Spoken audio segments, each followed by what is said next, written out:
Hey, friends, and welcome back to the podcast. You are listening to A Walk with Friends, and it's me, your friend and cheery host, Marcella.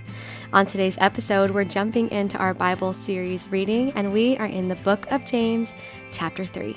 Wherever you are and whoever you're with, I'm so grateful that you're here with me today. Let's jump in.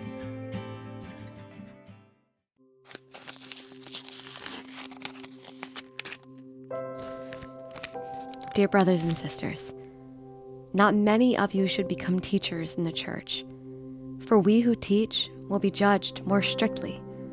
Indeed, we all make mistakes, for if we could control our tongues, we would be perfect and could also control ourselves in every other way. We can make a large horse go wherever we want by means of a small bit in its mouth, and a small rudder makes a huge ship turn wherever the pilot chooses to go, even though the winds are strong.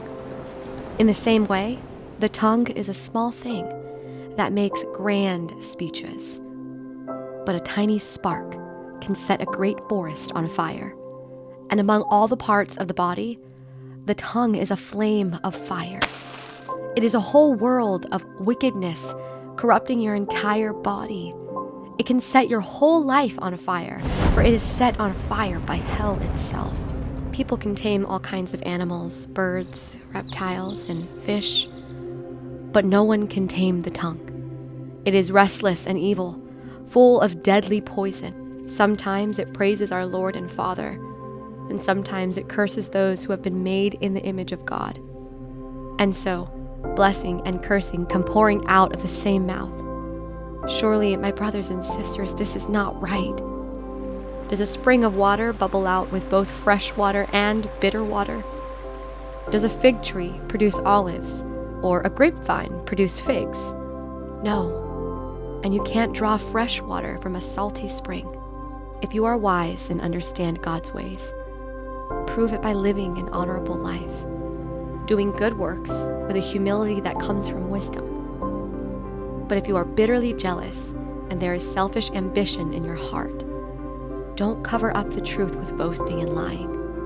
For jealousy and selfishness are not God's kind of wisdom. Such things are earthly, unspiritual, and demonic. For wherever there is jealousy and selfish ambition, there you will find disorder and evil of every kind. But the wisdom from above is first of all pure. It is also peace-loving, gentle at all times, and willing to yield to others. It is full of mercy and the fruit of good deeds. It shows no favoritism and is always sincere. And those who are peacemakers will plant seeds of peace and reap a harvest of righteousness.